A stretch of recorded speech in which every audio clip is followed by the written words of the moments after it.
Be me, lover of Fujifilm cameras. I sell my X-T3 and buy an X-T4. I love the flippy screen, bigger battery, and IBIS. I'm excited to take photos with a new camera, so I asked my friend Mehdi to come over for a dramatic self-portrait photo shoot. We have an amazing time. I import the photos into Lightroom and the photos look muddy for some reason. I start questioning myself. Did I get the settings right? Was the subject moving too much? Was I using a low enough aperture to get everything in focus? Do I suck salty nuts as a photographer? Am I overthinking this? I don't generally pixel peep. I watch reviews for camera brands all the time and their photos look sharp and amazing. What am I doing wrong? I check out some other reviews of Fujifilm gear to see if other people are having the same muddy photo issue. I sometimes couldn't tell if the image was out of focus or if it was just kind of muddy looking, which was a little disappointed. Immediately I can tell the Fuji is not, it doesn't have quite the quality that the Canon and the Sony have. They just does not quite have it. I want to take crispy, high quality portraits. So I start thinking of doing something unthinkable. Moving on from Fujifilm. I have the Sony a7 IV in my cart and I'm about to click buy on this $2,500 camera, but I stop myself and decide to sleep on it before I buy it. I dream a dream of Capture One. If you spend any time online reading blogs or YouTube comments, you'll see a lot of people recommend using Capture One to process Fujifilm RAW files. But I like my speedy workflow with Lightroom. I don't want to switch to another program. But then again, I say to myself, what do I have to lose? Let me download a Capture One 23 trial and try it out. I started up, import a photo, and oh my goodness. In 5 seconds, I realize I am switching to Capture One. There it is. Clarity, sharpness, cleanliness. It's exactly what I've been looking for with my Fujifilm photos for a long time. At first, I couldn't believe it. So I switched back over to Lightroom and then back to Capture One. And yeah, definitely right off the bat, you can see the Capture One image is cleaner. But why is the file in Capture One sharper than the one in Lightroom? I'm going to give it to you hot and raw. A camera's RAW file is unprocessed data captured by your camera sensor. It isn't an image yet. When you look at it at the back of your screen, the camera is giving you a representation of what it might look like if it was a processed image file. Lightroom and Capture One are RAW converters. They take the unprocessed raw data and turn it into an image that you can edit. Then you can process it however way you like and export it as an image file like a JPEG where computers, phones, and even calculators can see it. Lightroom and Capture One have their own separate algorithms, code, and processing engines for converting raw files. I do tons of research and find out that Lightroom processes Fujifilm RAW files in a way that can cause images to look a little less than 100%. Why is that? I'm not exactly sure. Also, it's pretty well known that when you sharpen Fujifilm RAW files in Lightroom, you get what a lot of people call wormy artifacts because it looks like there's a bunch of worms forming in certain parts of the image, especially shadowy areas. I know this is going to be tough to see with YouTube compression on videos, but I'm going to flip back and forth on the same image between Lightroom and Capture One to show you the differences. Let's zoom into 100% and look at the hairs over here, especially in the eyebrows and the eyelashes. You can see a good amount of detail and hairs in this image, but in the more condensed areas, it kind of looks a little mushy where you can't individually pick out hairs. Now let's flip over to Capture One and zoom into 100%. You can see in this area a lot more clarity in the hairs. You can see more individual strands. Even in the eyelashes, look at the eyelashes right here.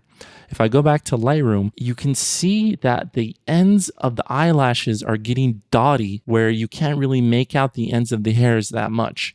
But when you switch over to Capture One, you can clearly see the lines all the way to the end. It's not getting dotty and spotty. Let's go back over to Lightroom and come down here to the mustache and the beard area. You can see the clarity of the hairs, but when there's a lot of hairs going on, especially in the shadow areas, it just gets mushy over here and muddy. Let's go over to Capture One and we look at the hairs down here. You can see a lot more details and information in the shadow areas. It's not getting mushy or muddy with all the strands here. Look at this section right here and then look over here in Lightroom. There's just no clarity and a loss of detail, whereas you get all that information in Capture One. Another thing about this is I'm showing the reset image right here, and without any sharpening added, you can see some rainbow artifacting, which happens when you over sharpen images in Lightroom. But when you flip over to Capture One, you don't see that. You don't see any rainbow artifacting happening in the hairs. They're all clear and defined, and there's no extra colors getting into those hairs. So even the raw images are looking mushy and muddy, and the sharpening on the Lightroom side is weird, even though I've added no sharpening to the image. You may be saying to yourself, well, what's the big deal? No one's gonna really zoom in on that anyways. But the funny thing is, every time I show someone a photo on my phone, the first thing that they do is they start zooming in. People want to see that image with the clarity, and they want to zoom in and see everything, especially with a 9:16 ratio. People got to zoom in to see stuff. And that issue of the rainbow artifacts happening in the hair with the sharpening on Lightroom is only compounded when you start editing the photo. Here's a final edit of Mehdi's dramatic portrait. I've added selective sharpening to certain parts of the face. Now, if we look at the eyebrows here, you can see some colors coming in, the rainbow artifacting happening when you over sharpen things. Although I don't feel that I've over sharpened it, it's just Lightroom's sharpening. You can really see that effect down here in the hairs and the beard. Look how it's almost multicolored happening. You see different colors going on. It almost looks like chromatic aberration because the sharpening is just sharpening stuff that is not really there. Now switch over to Capture One. This is the final edited photo where I've tried to match the same processing and same sharpening as closely as I can as possible in Capture One to match the Lightroom image over here. The colors are a little bit off. I still kind of need to learn how to use the skin tone retouching in Capture One, but pay attention to the sharpening in the hairs right here. As we notice here in Lightroom, you can see not as much detail and the rainbow artifacting happening over here. Now look at Capture One. You see way more details in the hairs, and you're not seeing that random rainbow coloring happening in the eyebrows. You especially see here in the beard hair, all these hairs are black or white. I'm not seeing any purples or greens or over sharpening artifacts that you see in Lightroom. Look at here in the beard area right here, all these hairs, and there's some loss in detail where there's just information not there. You can see a lot more hairs going on, and there's no rainbow artifacting with the sharpening of the image. Another cool thing I found out about Capture One is the highlight recovery is smoother. So back into Lightroom over here, I had to add a whole mask just to reduce the highlights on the face right here. Look at these highlights happening in the middle section over here. I had to reduce them down so that it's not so overpowering. Whereas in Capture One, I haven't added that layer for reducing the highlights at all. This is just how the highlights look, and it's just smoother. You can see here the strength of the highlights in the nose right here. Look at these highlights here. And if you zoom in, it's smoother. It's smoother and not as pronounced in Capture One.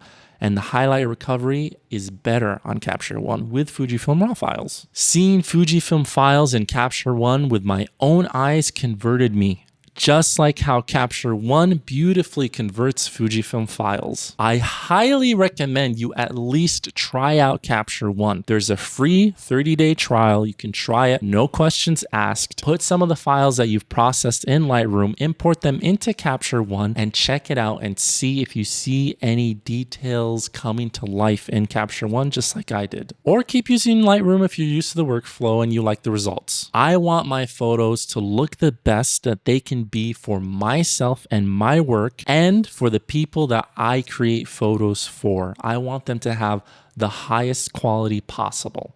And that's why I'm going to be switching to Capture One. If you like the portrait shot that I took of my friend Mehdi, I made a POV GoPro video behind the scenes of me capturing the images, the setup, the lighting, the whole process, and showing you how I work. So check that video out if you have the time. Thank you so much for watching my awakening to using Capture One to bring out the best in my Fujifilm RAW files.